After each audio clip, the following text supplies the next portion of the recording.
आज जो हमारा टॉपिक है हिस्ट्री में वो है थर्ड कार्नेटिक वॉर।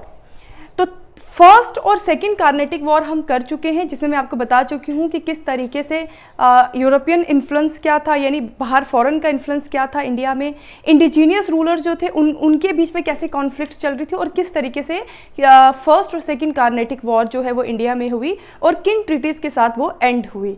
आज हम करेंगे थर्ड कार्नेटिक वॉर। तो थर्ड कार्नेटिक वॉर 1758 और 1763 के बीच में हुई थी। अब हुआ ये था, इसका बैकग्राउंड क्या था कि वो जो फर्स्ट कार्नेटिक वॉर में, जैसे मैंने आपको बताया था कि एक्सटर्नल इन्फ्लुएंस बहुत था, इसमें भी वही हुआ कि 7 years वॉर इन यूरोप में फिर से एक 7 years वॉर जो थी वो स्टार्ट हो गई थी, जो 1756 से लेकर 1763 तक चली थी। इस वॉर की डिटेल हम वर्ल्ड हिस्ट्री में पढ़ेंगे। यहाँ पे ये था कि फिर से ब्रिटेन और फ्रांस आमने सामने थे। क्यों थे? क्योंकि ऑस्ट्रिया जो अपनी एक लॉस्ट टेरिटरी थी, जिसको सिल्सिया बोलते थे, उसको वापस से रिकैप्चर करना चाहती थी। उसको लेके वहाँ पे फिर से कोई एक वॉर जो थी वो स्टार्ट हो गई थी। तो उसका इन्फ्लुएंस जो था वो इंडिया में भी हुआ। और इंडिया में कैसे इन्फ्लुएंस हुआ कि क्या किस तरीके से सिचुएशन क्रिएट हुई कि फ्रांस और ब्रिटेन जो है ये आमने सामने थे। यहाँ पे भी आमने सामने, तो उसका इन्फ्लुएंस यहाँ पे भी हमने देखा। वो कैसे कि फ्रांस ने 2 ऐसे स्टेप्स लिए, फ्रांस की अथॉरिटी ने, जो उनके लिए एक सेटबैक बन गए। जिसमें पहला स्टेप ये था कि हैदराबाद जिसमें फ्रांस का बहुत इन्फ्लुएंस था, वहाँ पे उन्होंने स्टेशन करके रखा था अपने एक ऑफिसर को, जनरल बसी को।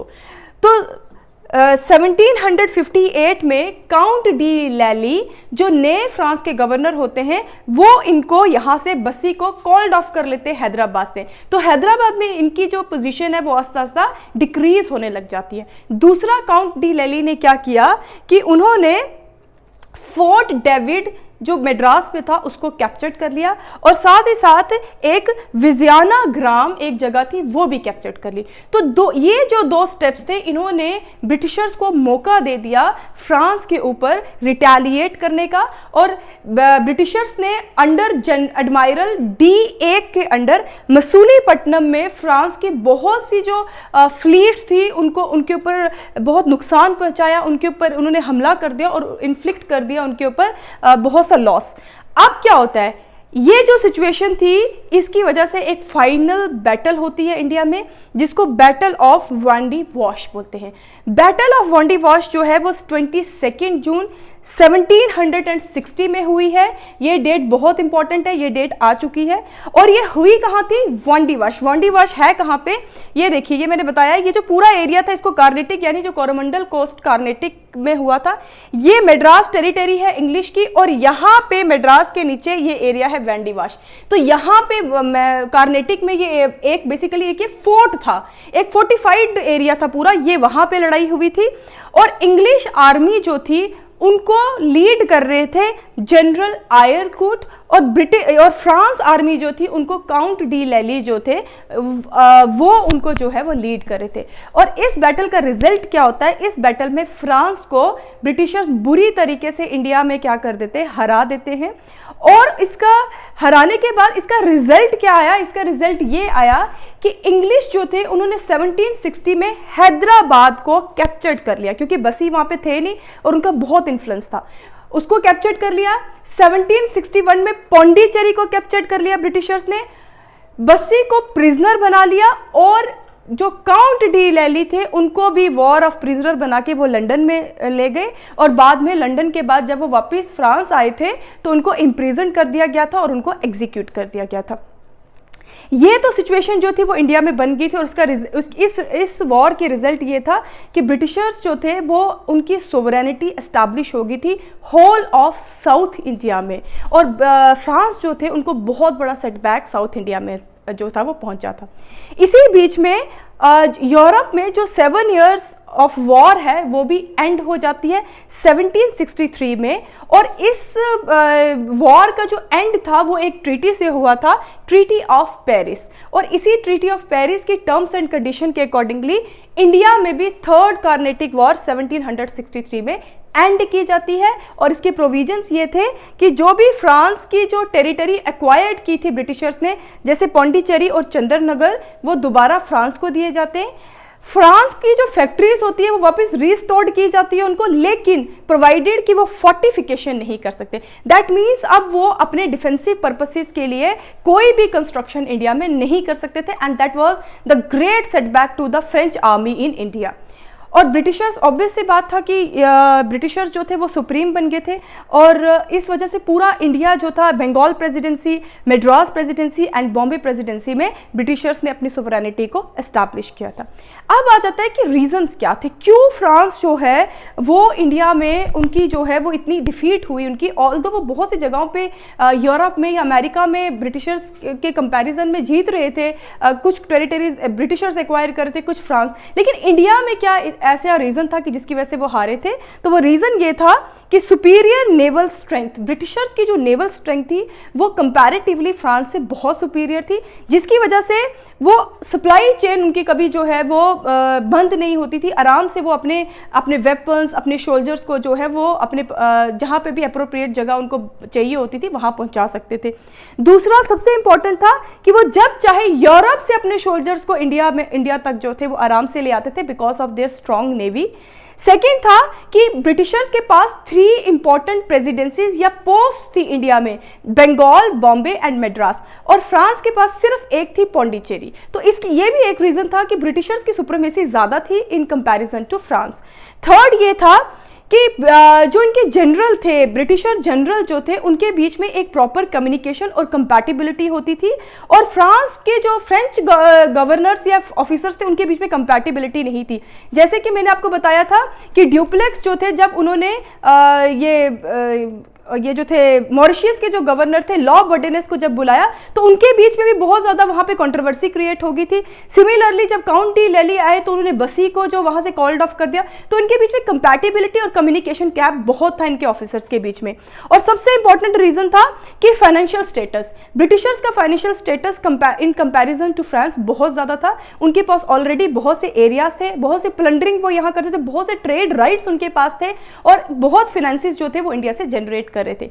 तो ये कुछ 4-5 रीजन से जिसकी वजह से फ्रांस जो था वो इंडिया में उनकी जो पावर थी वो कम हो गई थी, और वो कन्फाइंड रह गए थे सिर्फ पौंडीचेरी और चंद्रनगर से, बाकी पूरा एरिया जो था वो ब्रिटिशर्स के पास आ गया। तो आपका जो फर्स्ट चैप्टर था advent of Europeans in India वो आज खत्म हो गया है। उसमें हमने एडवेंट ऑफ यूरोपियंस पढ़ा, their establishment, their political establishment in India, different wars, जैसे वॉर ऑफ प्लासी हमने पढ़ी, बक्सर पढ़ी, कार्नेटिक पढ़ी, एंग्लो मराठा वॉर्स पढ़ी।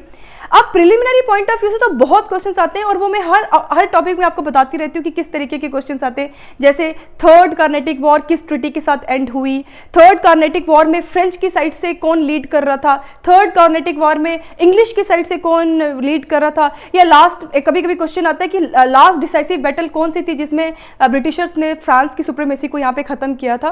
तो प्रिलिमिनरी पॉइंट ऑफ व्यू से तो बहुत क्वेश्चन है, लेकिन मैंने आपको बहुत कंसेप्चुअली और स्ट्रक्चरली आपको पूरा टॉपिक्स जो हैं वो करवाए हैं।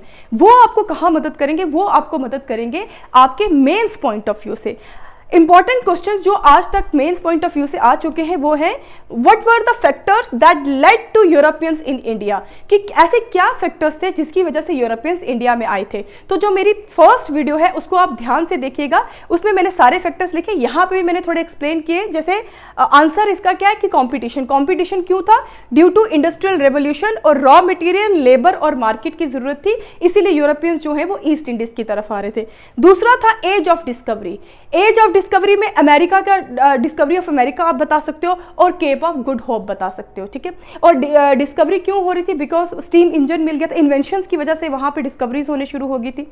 और फिर आ गया कि लैंड रूट्स, वहाँ पे मैंने आपको फर्स्ट वीडियो में बताया था कि किस तरीके से जो ऑटोमन एम्पायर है उसने लैंड रूट्स बंद कर दिए थे, और वो 3 लैंड रूट्स क्या थे वो भी आप यहाँ पे लिख सकते हो। उसके बाद जो कॉमन सब चीज़ें लिख कर आते हैं, जैसे ट्रेड के लिए वो लोग ईस्ट इंडीज़ में आए थे, कलोनियलाइजेशन, सब अपनी अपनी कॉलोनीज डिफरेंट एस्टैब्लिश करना चाहते थे तो उसके लिए आए थे, और इंपेरियलिज्म, जो मेन इनका मकसद था इस सब चीज़ों के पीछे वो था इंपेरियलिस्ट पॉलिसीज। तो ये 3-4 रीजन्स आप पहले लिखिएगा, और जो कॉमन रीजंस उनको थोड़ा बाद में लिखिएगा, क्योंकि हर कोई कॉमन रीजंस पहले लिखता है, ठीक है।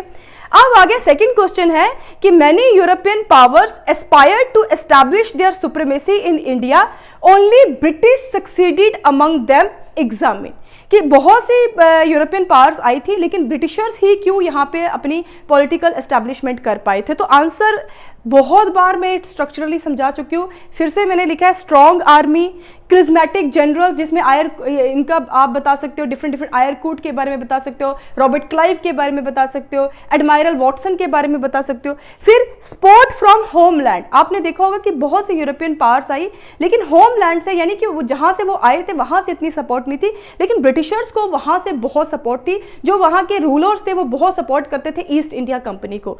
नेक्स्ट आ गया टुक advantage of political disintegration in India, की जो पॉलिटिकल डिसइंटीग्रेशन हुई थी after the death of Aurangzeb, उसका सबसे ज्यादा फायदा जो था वो ब्रिटिशर्स ने उठाया था।